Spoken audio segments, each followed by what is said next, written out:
Good morning, welcome back to the channel. Off out on another adventure with the one and only Pops. We're off to somewhere I've not been before. We're off to Reddish Vale Country Park. My dad's been there a couple of times before. One of the things that we do is we keep an eye on places like Daising Up with my last video, Reddish Vale Country Park, Ethereal Country Park through. They often have Facebook groups, so if you join up with your local Facebook group and keep an eye on what people are posting, it gives you an idea of the things that you're likely to see if you go and visit these areas. Winter time is the best time to see kingfishers on still water. During the summer months they're on the rivers and the breeding, but in the winter the water's often flowing far too fast on the river for them to be successful, so they'll often go to still water ponds and lakes to fish because they're more successful in doing so. So hopefully we're going to go to Reddish Vale and we're hopefully going to see a kingfisher. There've been quite a few posts on their Facebook group of kingfishers. My dad's been fairly recently and he's heard the kingfisher, and you often hear them before you see them, and I'll play some sound of the kingfisher so you can hear what they sound like, but we'll hopefully get a glimpse of it and maybe even get a photograph or two. That's the plan.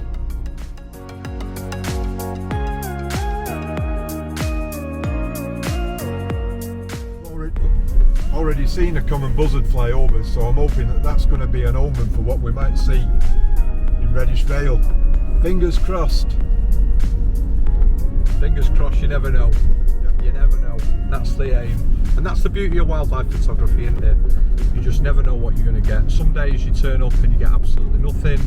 Other days it's an absolute bonanza and you get some amazing results. And if it were easy and the same every time, it'd be boring, wouldn't it, Dad? Certainly would. Now, there's nothing boring about wildlife photography.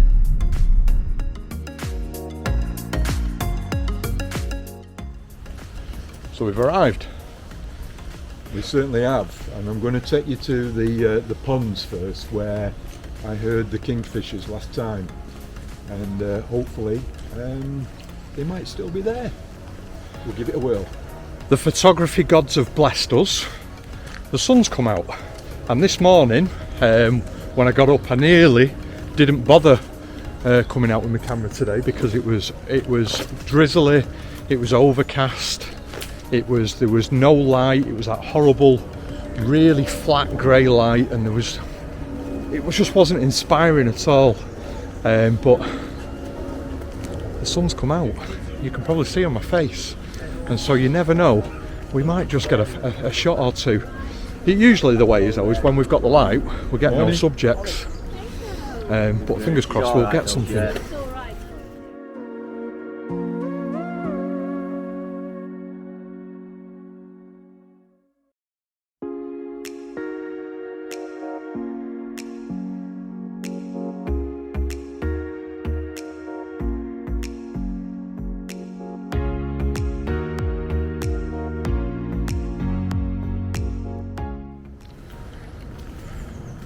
So we've just had a quick chat with two other photographers, and they've just said that the kingfisher has been about this morning. It flew off the pond down towards the river, which is the direction we're heading now, and has not been back since. That's positive. It's been seen. That's half the battle. So we'll have our little mooch round and see what we can see.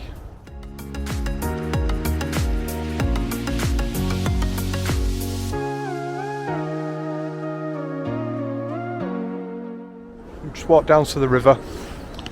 As you can see, it's really flowing. Not surprised all the rain we've had. So we're just going to follow the river around and have a bit of a walk back and look back on ourselves. I'd be surprised if the kingfishers were fishing in that river. It's fairly in spate, that. They normally, when the river is that high and flowing that fast, they will go on the ponds to actually fish. But we'll just have a little wander around, because they did say, those photographers that we met, that they flew off towards the river.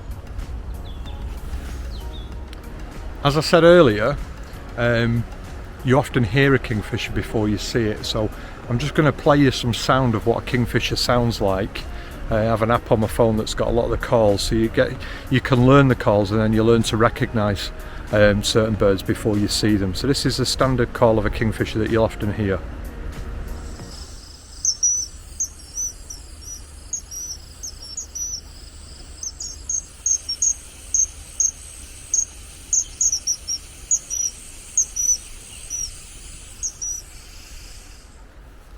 And then other calls include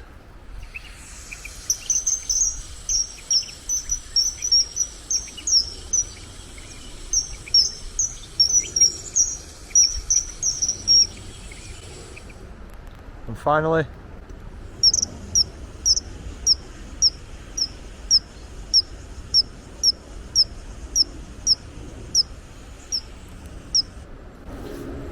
so you listen out for those sounds. And then it's a case of, once you hear them, move into an area where you think that those sounds have come from, and then finding yourself a spot that's got some perches, natural perches, little branches overhanging the water that the kingfisher might perch on before diving down and to catch a fish. So that's what we're listening out as we're moving around, listening for those calls, and then obviously looking out for the flash of cobalt blue that you often see. And that's most of the things what people see when they're looking for kingfishers, is just a little flash of blue. But we'll keep looking, and we'll keep seeing if we can find anything, and hopefully we'll get a photograph.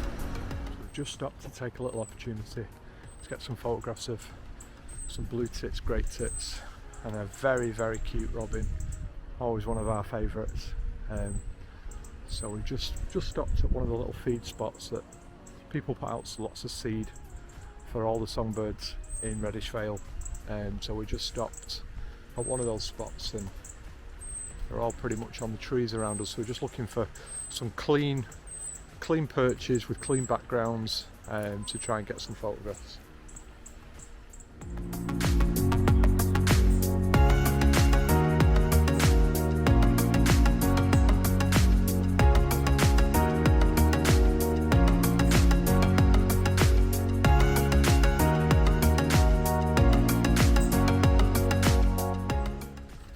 There are a number of errors that wildlife photographers always make, and I'm no exception for that.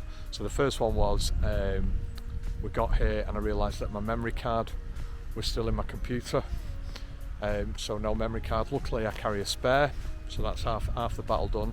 And then, as I explained, we just set up to get some photographs of songbirds, and the last time I'd been using my camera, I'd been doing some macro photography. So my settings were f22 and my ISO was 50, and my shutter speed was around 200th of a second. So the first shots were all black, as you would imagine, and then I realised my error and quickly set up for the shot. I'll take you through the setup. You can see there's a post there, it's got a couple of peanuts on it. And then just behind, kind of in that area there, oh, it'll come back in focus. Just behind it there's a little perch, a little branch coming across. So I'm getting the shots of it landing on the perch just there. And I'm just literally focused in on that little branch. And I'm ignoring all the birds as they're coming in from different directions and just waiting until one lands on that branch. And that's when I'm taking the shot.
finished photographing the little songbirds at that spot, and we're just having a walk back up to the ponds now.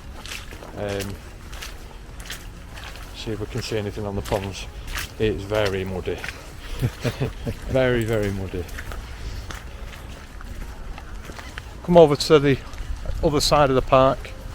We've got some more ponds over on this side. We've got Mandarin Ducks, tufted ducks, Canada geese, lots of different things really, but no kingfishers. We've just seen a sparrowhawk go over the top, but I'll give you a little bit of a look and show you what it looks like.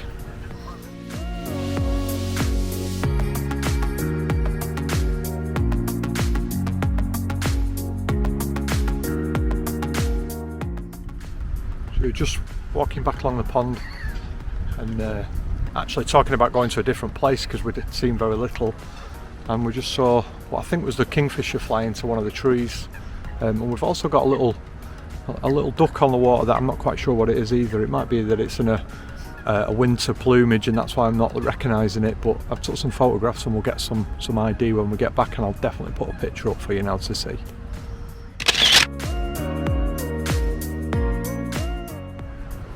I use an app called Merlin Bird Id. It's a free app. It takes up quite a lot of memory on your phone, but it's brilliant. It does all the different sounds, and you can ID birds through sounds, and you can ID birds through photographs as well. So I just took a photograph of the duck or the wildfowl that I wasn't quite sure what it was, uploaded it onto the app, and immediately it said it was a Eurasian widgeon. So there you go, a Eurasian widgeon, a first for me. I've not seen one before. Quite a pretty little duck. We've just stopped at a bench on the way back. We've just been photographing a little grebe that's hunting away along the water's edge, playing that age-old game of when it dives we scurry down the bank and stop before it comes back up. But I think it knew that we were there because it kept moving further and further away. But it's still good, isn't it? Oh, it's brilliant. Absolutely brilliant. Yeah. Had a good morning so far. Not seen what we wanted to see. Or maybe you got a glimpse of one. Kingfisher. Yeah. But still, super morning. Enjoyed every minute of it.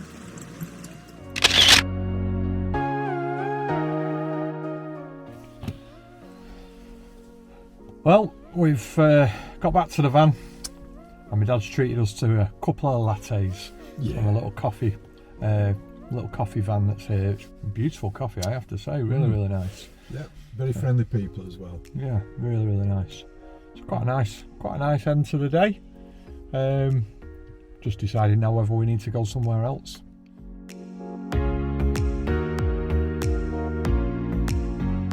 We've took a punt and we've come to another country park. This one is Ethereal Country Park, which is in Compstall near Marple.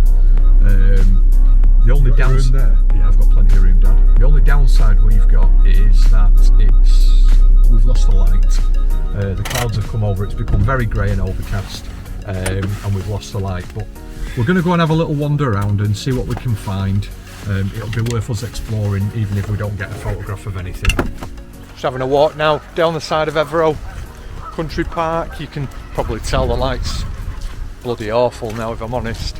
We're not really getting anything in particular in terms of amazing photographs, but sometimes it's just good to come and have a bit of a scout and see what you can see, and then you can always plan your future visits.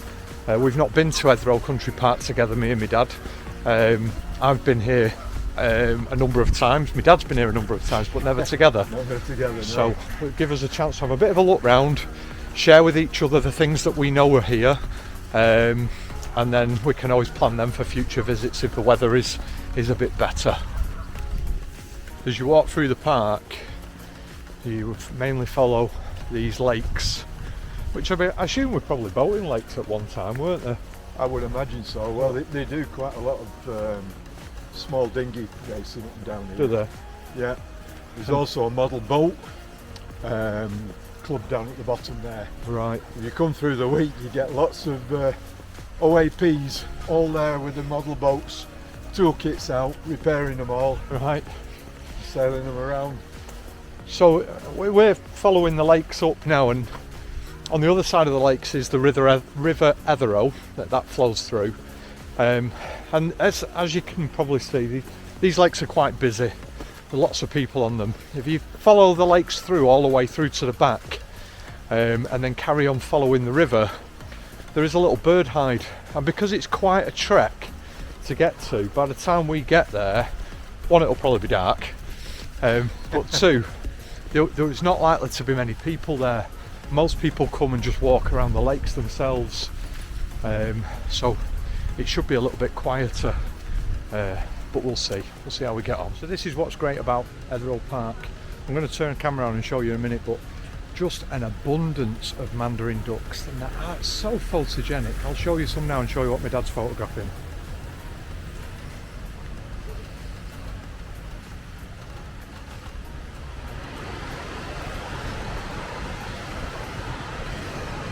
You can see they're literally everywhere through the trees.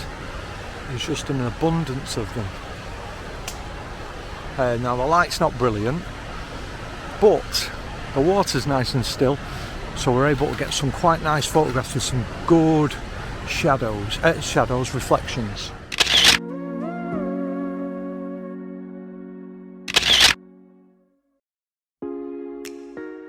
Well, that was definitely worth the trip.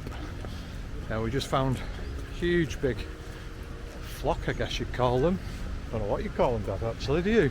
No, I don't know. Well, there were Mandarin ducks, and there were plenty of them, both males and females. Now they were in the shade, but actually when the light's like this, it doesn't really matter whether they're in the shade or not, because ultimately we had to have low shutter speed, we had to have apertures as wide open as we could get them, and we're going to accept that we're going to have high ISO, which we'll have to clean up later on. But the reflections in the water and the colours of the Mandarin ducks were just fantastic. Oh, they were stunning, absolutely stunning, beautiful. Now there is another thing that you come to Ethereal Park for, and you probably can hear it, and that's the waterfall, which, due to the sheer amount of rain we've had of late, is really quite swollen. So I'll show you that in just 1 second.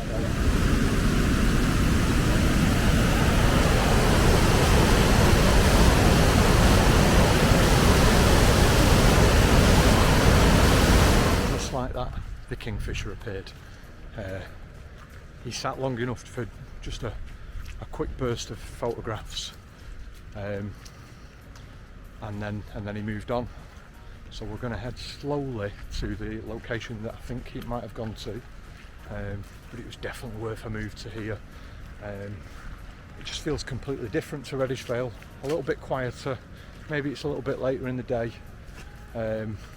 Fingers crossed we might just get another glimpse of it.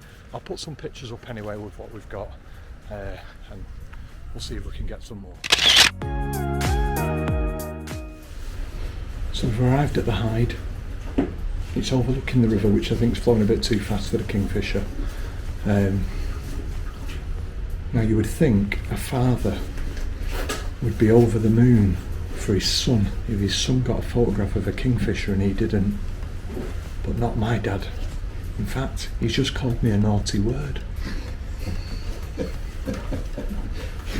because he didn't get the shot and I did. And you think your son would actually tell you where the Kingfisher is, not point me in the opposite direction so I couldn't find it. He said, oh, it's on them bulrushes. But there was bulrushes to the left, to the right, in front. No, he just said, it's on them bulrushes. The clue was the direction my lens was pointing. Come on. So this is the view from the hide. See, that's just at the side of me there, and I've got a couple of perches and the tree just in front of us, overlooking the river, and it's just literally a case of waiting it out and seeing if the Kingfisher arrives. There's lots of songbirds around, so there's plenty of things to take photographs of, and the beauty of being in a hide is you're comfortable. We're sat down, you know, if it was raining, we're out of the rain, if it was windy, you're out of the wind, So it does mean that you can sit in and just bide your time and wait for the wildlife to arrive to you, rather than actively walking around and seeking it.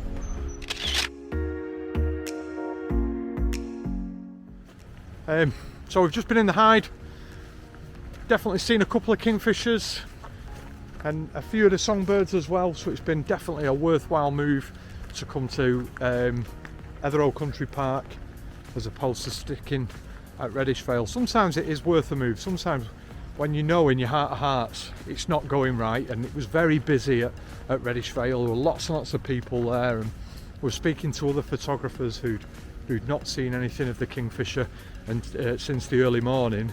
Sometimes you better just go in with your gut and moving and trying a different place. I'll pop some of the photographs on that we've got of the kingfisher, and we're starting to walk back towards the car now. We're losing the light fast, so I think the next time I'll probably speak to you will be when we get back at the car. Right, so as we're walking back to the car, we've lost the light and we're not going to get any more photographs. So, favourite photographic experience of all time, Dad? Of all time? Of all time. My God, that's a difficult one to answer.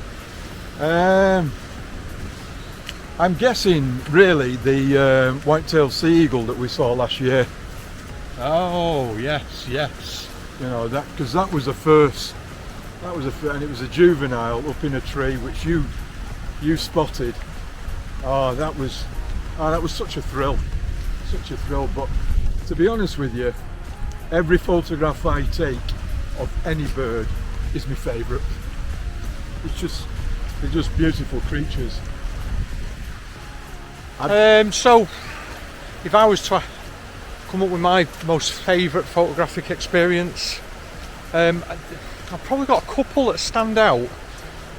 One will definitely be photographing fox cubs at a fox den, and the mother knowing that I was there and the cubs knowing that I was there, but they were kind of just happy for me to be in their presence taking some photographs. And when the cubs got a bit too close, the mother barked at them and called them away. I don't know, I've had lots and lots of... Thinking about it, I mean, there's three really that stand out for me. Again, now I've thought about it.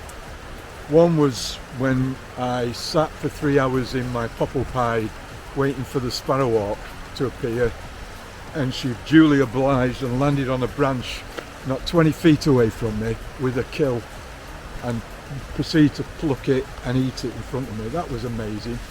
The other one was the woodpeckers. Again, sitting in my hide, pop-up hide, watching a male and a female woodpecker feed its youngster. And I was on a slight hill, which meant that I was actually completely in line with the hole where the youngster was. That was a unique experience. And then I guess one of my favourites is that little Jenny Wren over in Anglesey, who stood there with all the food in its beak and wouldn't move and show me where a nest was with the youngsters until I'd gone. And that was beautiful as well. Favourite photograph as well, that.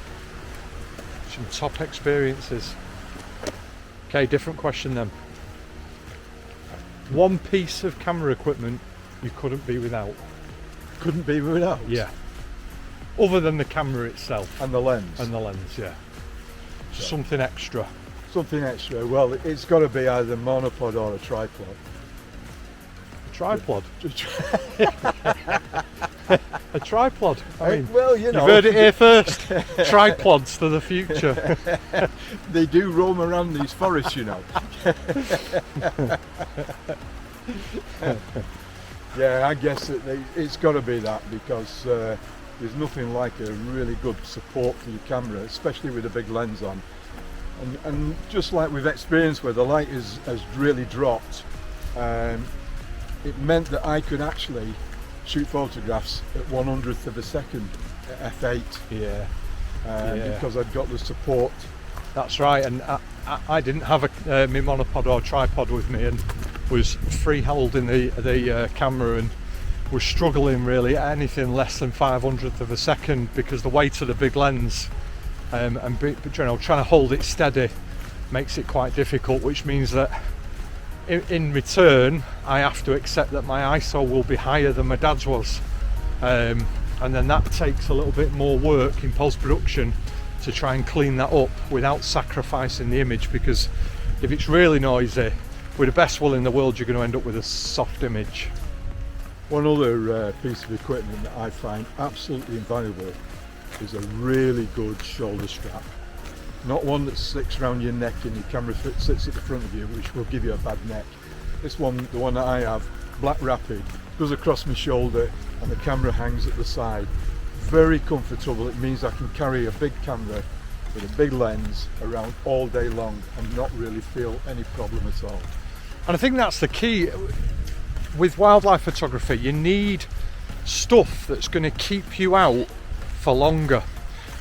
So, you know, I think as well, you know, comfortable clothing that keeps you warm and dry when it's cold and wet.